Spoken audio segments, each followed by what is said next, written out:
Olá, sejam muito bem-vindos ao nosso canal Café Bizu, o programa dos veteranos para os veteranos.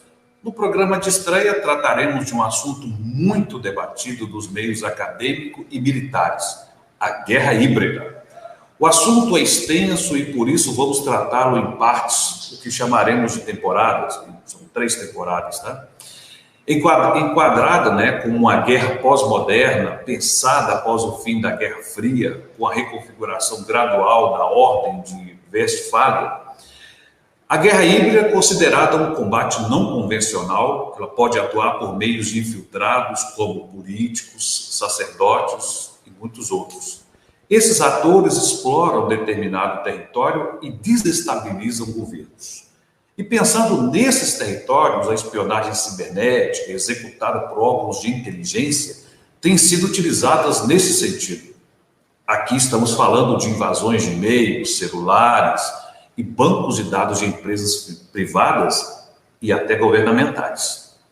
A guerra híbrida é um assunto que desperta curiosidade dos nossos veteranos. Por isso, mas a gente acredita que é muito pouco explorado, viu? Bom, vamos aprofundar nesse assunto e refletir sobre as reais implicações para o nosso país, suas forças armadas e demais instituições. No primeiro programa está conosco aqui o professor Dr. Arthur Rangel, neto de veterano do Exército Brasileiro, especializado em estudo da relação civil-militar, integração civil-militar, estudos estratégicos e geopolítica. É colunista dos sites Arsenal Geopolítica, Naval, Plano Brasil e Forças de Defesa. O professor Arthur coordena o Grupo de Estudos Estratégicos em Minas Gerais e faz parte do Grupo de Estudos Estratégicos da Universidade Federal de Minas Gerais, onde leciona como professor voluntário e estagiário docente em aulas de estudo estratégico, ciência da segurança pública e teoria do Estado. Na faculdade promove, leciona Direito Penal e Direito Penal Militar. Professor Arthur Nadur Rangel, seja bem-vindo. É uma honra recebê-lo aqui no Café Ibizu, nesse nosso programa de estreia. Boa noite, Sargento Valfredo. Boa noite a todos que estão nos acompanhando. É um enorme, imenso prazer estar aqui no canal da MIFA, também estar no canal do Café Ibizu, para estar falando com vocês sobre esse tema tão complexo e tão interessante que está em volta da gente hoje em dia, que está nos cercando, que está nos noticiários, está nos livros, nos filmes, na internet. A guerra híbrida é um tema que veio para ficar. É o futuro, é o presente. Então, Valfredo, espero que a gente possa passar aos pouquinhos, para todos que estão assistindo, os elementos necessários, um pouco do que vem a ser a guerra híbrida, esse tema tão complexo que nós temos. Agora, professor, explica para a gente de uma forma bem detalhada, bem prática para nós veteranos, o que é de fato a guerra híbrida? A guerra híbrida eu resumiria observando os ensinamentos do professor doutor Paulo Roberto Cardoso, que é uma guerra onde você vence sem lutar. É uma guerra onde você está lá sem necessidade de lutar, de colocar seus homens em campo, de trocar armas e tiros.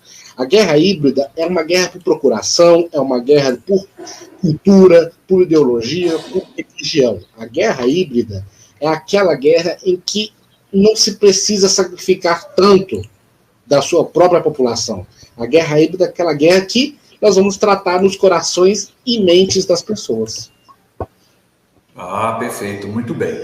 E eu gostaria de falar para os veteranos que nós começamos um canal, tivemos uns problemas técnicos, mas a gente está aprofundando, melhorando o nosso canal, é um canal Café Ibizu, promete assim, trazer notícias, promete trazer novidades ao longo da sua programação, nas quartas-feiras, sempre às 20 horas. Excepcionalmente nessa quarta, com problemas técnicos nós tivemos, como eu já expliquei, mas sempre a gente vai pautar aí assuntos interessantes, com sorteios, com participações, tá? Sempre de interesse dos nossos veteranos. E você pode participar acionando o sininho aí, compartilhando o nosso canal. Certo? Um prazer muito grande aí estar com vocês, veteranos aí de Minas Gerais e de todo o Brasil, certo?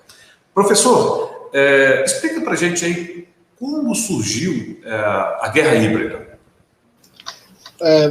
Valfredo, a guerra híbrida, ela é uma coisa que existe desde os tempos antigos.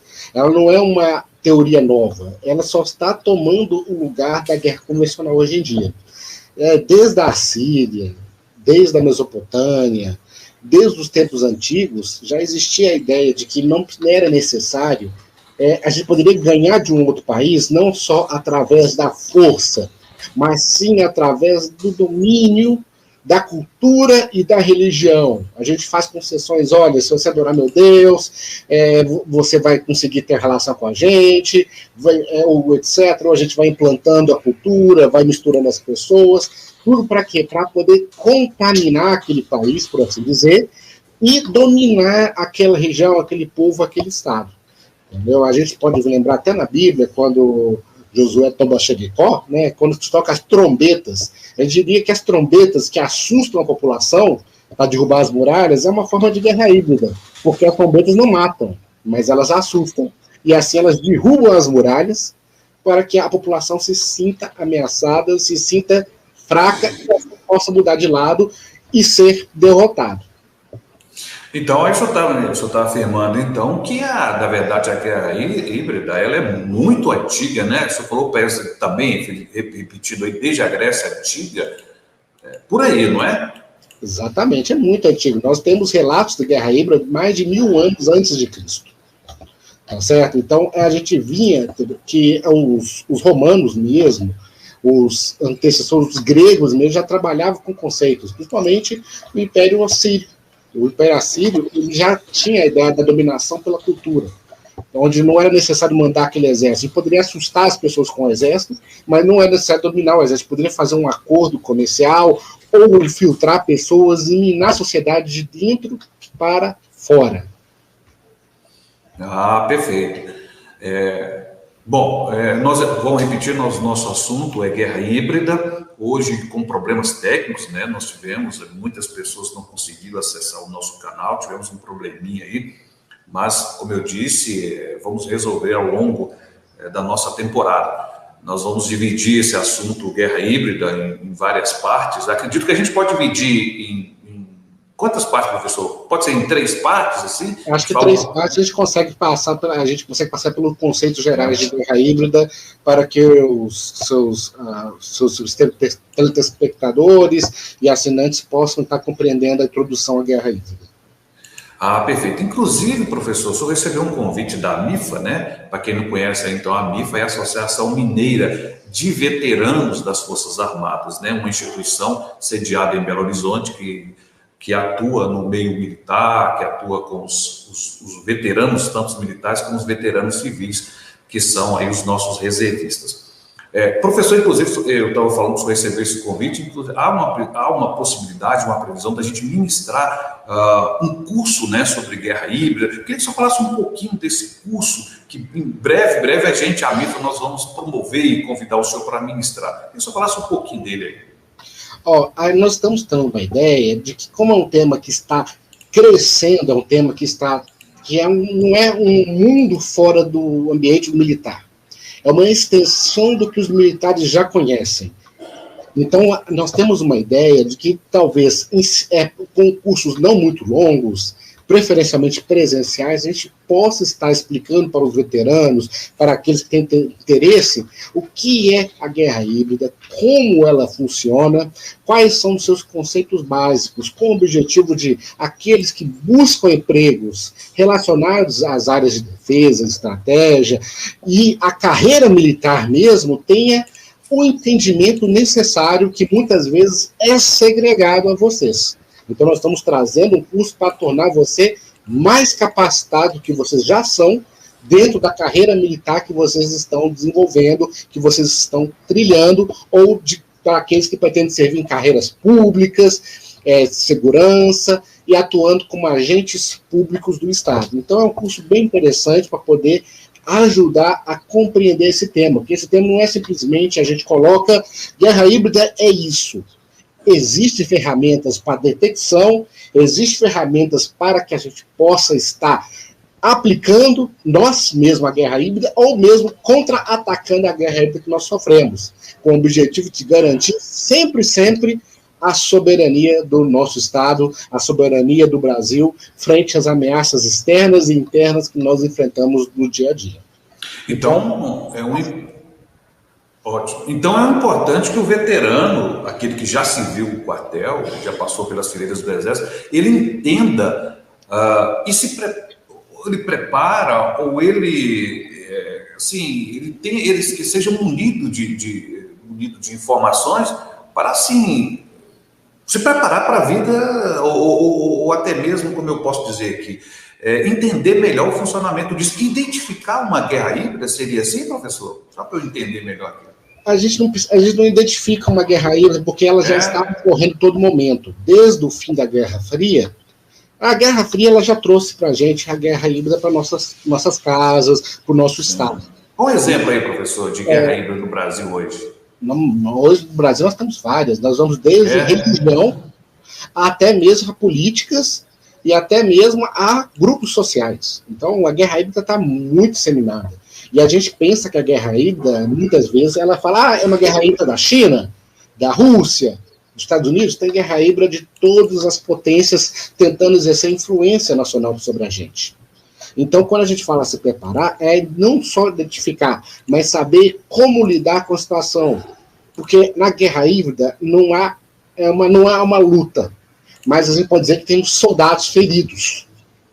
Então, tem que saber identificar aqueles soldados feridos, saber como tratar esses soldados, quais são as estratégias que nós temos que ter, e o pensamento, que não é um pensamento só unitário, é um pensamento de Estado que nós temos que desenvolver para poder estar lidando com a guerra híbrida. Sargento Valfredo, se você me permite explicar um pouco mais. Muitas vezes a gente pensa que a guerra híbrida está numa luta partidária, de esquerda e direita. Entendeu? É de socialismo, comunismo, libertários, etc. Não é isso. A guerra híbrida está um nível acima disso. Nós observamos, por exemplo, nos Estados Unidos, nós tivemos a transição presidencial há pouco tempo. Antes era um presidente que a gente podia chamar um presidente de direita, o Donald Trump, e agora temos um presidente que podemos chamar presidente de esquerda, Joe Biden. Só que a pressão que os Estados Unidos faz em cima da gente, os interesses americanos que estão em cima da gente, a guerra que eles providenciam continua a mesma. Não importa se o presidente é de esquerda ou de direita. A guerra ainda para eles, o interesse deles é um interesse de Estado e não um interesse político. Então é muito importante observar isso. A guerra vai continuar. Não, agora nós temos um presidente na Argentina aliado a gente. A gente tem um presidente na China aliado a gente. Mas as políticas de Estado continuam. E a guerra híbrida continua, sempre presente. Tá certo? A gente não pode reduzir, então, a guerra híbrida a uma política de partidária. É uma política que vai além. Que as esquerdas e as direitas têm que se juntarem para garantir a permanência do Estado. Porque a gente sabe, a democracia está sempre mudando, né? E a gente então tem que estar sempre olhando numa direção só, mesmo de um lado ou do outro, né? Então, a guerra híbrida é aquela guerra que nós falamos outro dia aí, que não dispara um só tiro, né? É no base das articulações, né? Posso dizer assim, né?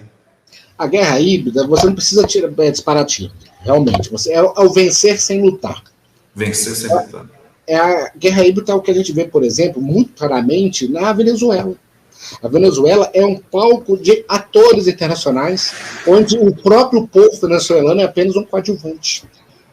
Então a gente não pode falar, o Maduro do bem, o Maduro do mal, o ditador no ditador. Nós estamos além disso.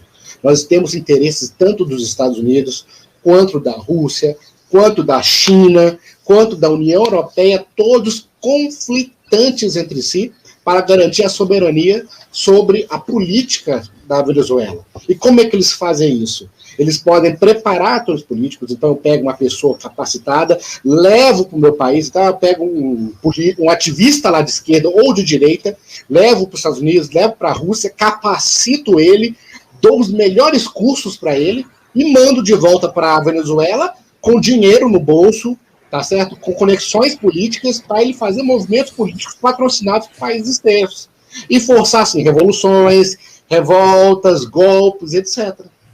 Então, eu não preciso mandar um exército. Os Estados Unidos não precisam entrar na Venezuela. A Rússia não precisa entrar na Venezuela. Eu mando atores locais, pastores, ativistas, políticos, presidentes, quem for, para se capacitar e agir em prol dos meus interesses no Estado. Professor, sobre o curso sobre a capacitação de guerra híbrida, o senhor, assim, quanto tempo dura, com a carga horária, como é que o senhor pode nos informar? O curso seria dividido por volta de 5 aulas, entendeu? Com duração cada uma de 2 horas.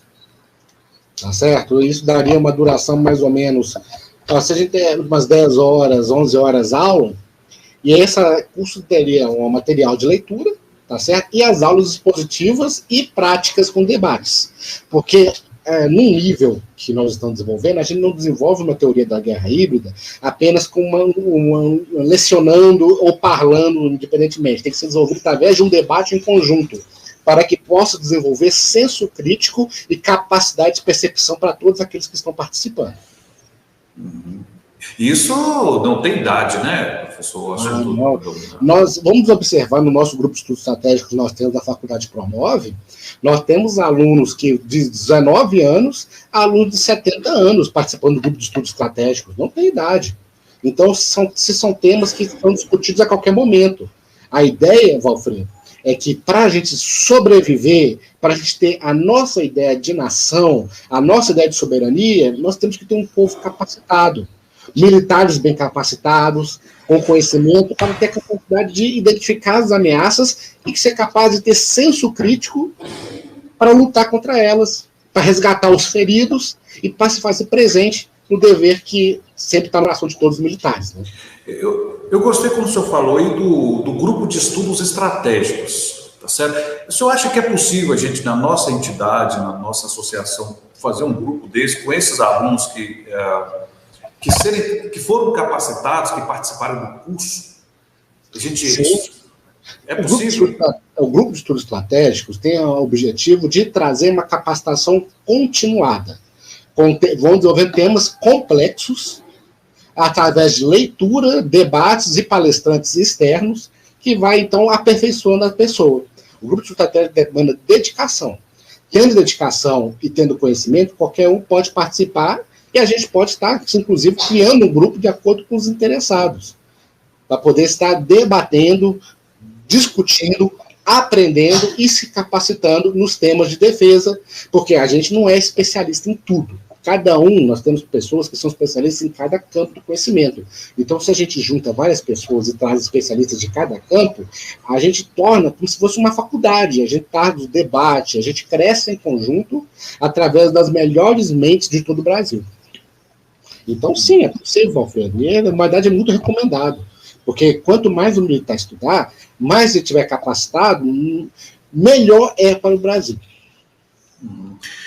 Estamos falando do assunto de guerra híbrida, né? E aí é sempre as perguntas que chegam para a gente, assim, eu imaginava que isso era só mais da esquerda. Aí o professor já explicou que não é só da esquerda, não. Isso tem também ações no âmbito da direita também, né?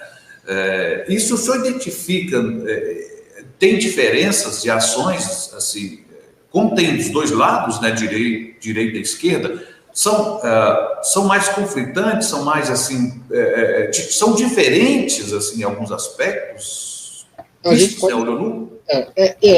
Dentro da ciência política, a gente pode tentar separar a esquerda e a direita através dos seus pensamentos conservadores ou não, pró-família ou não, direitos humanos e tudo mais. Isso é um campo raso, porque está envolvendo o indivíduo.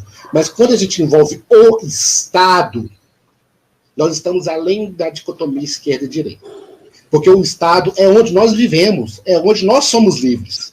Então, tanto a esquerda quanto a direita, que prezam pela democracia, elas são defensores do Estado. Porque, afinal de contas, sem Estado não tem exército, não tem direito, não tem saúde e educação. E dentro dessa noção de Estado soberano, de Brasil, tem que ter um plano nacional, um projeto nacional apartidário. Tá certo? Então, a gente pode ter, então, um presidente de esquerda e direita que ele vai seguir esse plano apartidário. Ele pode, então, no seu governo, dar um pouco mais de nuance de esquerda ou de direita a esse plano, mas não direcionado ao objetivo de nação que nós temos. Observe os Estados Unidos. Mudou Donald Trump para Joe Biden extremos opostos, mas o plano de nação deles continua o mesmo. A ideia de exercer poder sobre a América Latina continua o mesmo. Então não mudou a ideia de nação deles, a política que eles fazem. A política de Estado é uma. A política partidária, presidencialista, parlamentarista, como for, ela é apenas aquele momento.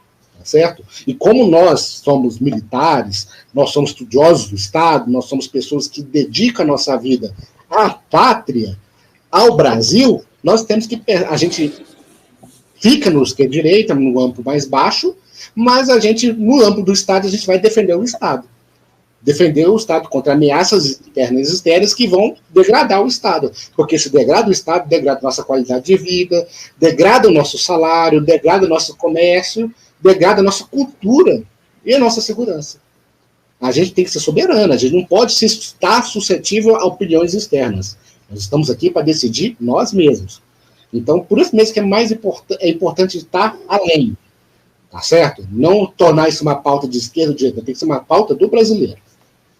Uma pergunta que chegou para mim aqui, pergunta interessante aqui de um veterano, ele quer saber o seguinte, no governo, pergunta dele, no governo Dilma, como você ouviu aí a guerra híbrida aí? Pergunta do veterano. A gente tem que lembrar que tanto o governo Bolsonaro, Lula, Dilma, todos sofrem pressões de guerras culturais, guerras híbridas. Não muda, entendeu? Por causa que, se o interesse do governo é diferente dos interesses das potências internacionais, elas vão ficar fazendo pressão. No governo Dilma, nós tivemos várias pressões, não só de China, Rússia, Índia, Japão, mas também dos Estados Unidos, até da Argentina fazendo pressão contra a gente. Então, muitas vezes, por exemplo, a queda de um presidente pode ser, por exemplo, que o presidente não atendeu aos anseios de um país. A Dilma não atendeu aos anseios dos interesses americanos, ou dos interesses russos, ou dos interesses chineses. Então, eles vão agir como atores, fomentando políticas, fomentando protestos, patrocinando políticos, para derrubar aquele presidente e colocar outro. E coloca agora, derrubou o presidente, colocou o Temer. Não gostar do Temer, eles derrubam o próximo. E vai derrubando até colocar um presidente que tenha os interesses do outro país à frente dos interesses nacionais. Muito bem. O assunto não vai esgotar aqui. Nós temos mais duas lives, nós temos mais dois programas, vamos falar sobre a guerra híbrida. E aí o senhor pode dizer para a gente assim, o que a gente vai pincelar nos próximos dois assuntos, uma chamadinha aqui para os nossos veteranos, na próxima quarta-feira? Na próxima quarta-feira nós vamos começar a conversar sobre intervenção externa e política, por causa que o Brasil é um polo de poder, o Brasil é um país que tem o potencial para ser uma potência. Então nós vamos entender como é feito essas intervenções, quem são esses atores, como elas funcionam, com exemplos práticos, tá certo? E ver também nosso potencial como agente guerra híbrida. Que país nós possamos estar intervindo para que nossos interesses possam estar prevalecendo. E na última, na live posterior, nós vamos estudar como métodos de defesa às guerras híbridas e como identificar a guerra híbrida e como resgatar, por assim dizer, um combatente ferido que teve uma percepção ideológica contaminada por interesses externos. Olha, são assuntos tópicos, ficou legal. Então, quarta-feira que vem, dia 14, nós vamos falar sobre, então, essa intervenção, as intervenções externas, né? Vamos falar sobre guerra híbrida na política. É imperdível, professor. Sargento Valfredo, você me permite fazer uma explicaçãozinha rápida? Claro, fica à vontade. Eu sempre gosto de recomendar livros para poder as pessoas estarem lendo, né? Tem um livro muito interessante aqui, chamado Guerras Híbridas, Revoluções Coloridas aos Golpes. É um livro muito baratinho, que vocês podem estar comprando, que é um livro que explica, mais um beabá, como é que essas revoluções acontecem. Nós tivemos a Guerra Fria. A Guerra Fria foi uma época a Guerra Fria foi quente, por assim dizer. Tirando as explosões atômicas, nós tivemos guerras em todos os continentes. Isso para quê? Para poder expor a ameaça para impor o interesse, a ideologia das potências, tanto americanas como soviéticas. Longe de mim de fazer qualquer distinção, qualquer comentário sobre elas, as duas agiram de formas predatórias por todo o mundo para impor sua ideologia, seja através de fomentando golpes ou contra-golpes, seja através de guerras propriamente ditas, como a Guerra do Vietnã e a Guerra do Afeganistão, travada pela União Soviética. Então, a guerra híbrida, ela pode sim levar à guerra. Nós temos o exemplo da Síria, que vocês veem todos os dias noticiários, que está há 7 anos em guerra, que ali não é uma guerra civil propriamente dita, não é uma guerra de interesses partidários, ali é uma guerra tratada por conflitos externos, interesses russos, chineses e americanos e europeus, todos em conjunto, que não conversam entre si sobre qual é a função daquele país, o que vai ter aquele país, o que ele vai fazer, quem vai mandar naquele país. Então, tudo isso são elementos muito importantes. Muito importante a gente observar que não existe países bonzinhos, não existe países maus. Cada país tem seus próprios interesses. Os países não têm hierarquia de país. Cada país tem seus interesses, cada um manda em si próprio. Mas o país que tiver maior controle sobre outros países, ele é aquele que vai ter o potencial para poder dominar o mundo. E a gente esquece, que a gente pensa que, não, mas então vou ser dominado pelos Estados Unidos porque eu gosto mais. Não, vou ser dominado pela China porque eu gosto mais da China. Não é assim que funciona, porque qualquer um desses países que tenta dominar a gente, ele não está tentando trazer a gente para dentro, está tentando utilizar do nosso território, da nossa produção, da nossa mão de obra, entendeu? Das nossos bens materiais para poder enriquecer eles. A China, atualmente, ela é uma das maiores compradoras de commodities do Brasil. E existe uma guerra híbrida muito forte por parte da China que patrocina e fomenta os fazendeiros. Para quê? Para poder os fazendeiros estarem adotando, pressionando os políticos para que esses tenham políticas de produção de monoculturas. Isso causa prejuízo para o Brasil? Causa. É bom vender para fora? É ótimo, dá dinheiro. Mas se a gente vende tudo para fora, vai faltar aqui dentro. Não é isso? Então tem que ter interesse nacional. O interesse nacional tem que estar em conjunto. Os Estados Unidos, mesma coisa, entendeu? Não quer que desenvolva indústria aqui, por quê? Porque tem que ter a indústria lá, a gente tem que ser mão de obra, tem que mandar ferro. Então, o interesse nacional está além dessa disputa simples. O interesse nacional vai estar acima disso, porque senão nós seremos peões, não atores internacionais. E acho que, Valverde, você sabia que o peão geralmente é o primeiro a morrer, né? Fantástico. Fantástico. Quarta-feira tem mais guerra híbrida. Professor Arthur Rangel, neto de veterano, né? Seja sempre bem-vindo, é o nosso comentarista aqui do canal. Aprendemos muito hoje sobre guerra híbrida e vamos aprender também muito mais na quarta-feira. Muito obrigado, viu? A gente vai ter mais oportunidades aí, vamos explorar esse assunto tão oportuno, tão preciso aí, e os nossos veteranos agradecem. Gratidão mesmo, minha continência, boa noite, obrigado, e a todos os nossos veteranos, né, pelo carinho. Esperamos o senhor, professor, quarta-feira aqui, se Deus permitir, com mais um encontro aí, falando sobre guerra híbrida, e também outras quarta-feiras com outros assuntos estratégicos aí, para os nossos veteranos sempre manterem informados aí do dia a dia, né? Como o senhor mesmo disse, é preciso a gente estar informado. Obrigado, viu? E obrigado, professor. Obrigado mesmo. E é importante esclarecer para os veteranos que se inscrevam no nosso canal, né? Ative o sininho aí para receber as notificações. A gente vai estar com o canal aí com endereço novo e peço mais uma vez perdão pela falha técnica. Na quarta-feira, então, nós faremos o sorteio aí. A gente vai sortear, professor, uma diária na Pousada Santana de Sabará, uma pousada muito legal, e a gente vai sortear também agasalho do veterano. E eu vou prestigiar também o professor com um agasalho do veterano também, um presente da MIFA, viu? Muito obrigado. A MIFA faz um papel fundamental para o veterano aqui em Minas Gerais. O papel deles é reconhecido, né? Eu, como professor, fiquei conhecendo a MIFA não tem muito tempo, né? E cada vez que eu conheço vocês, o trabalho do senhor, Valfredo, eu também fico por admirar a sua dedicação. Então, eu também agradeço por que você tem feito, por causa que os militares têm um papel fundamental no nosso Estado, e o bom cuidado dos militares é o bom cuidado da nação.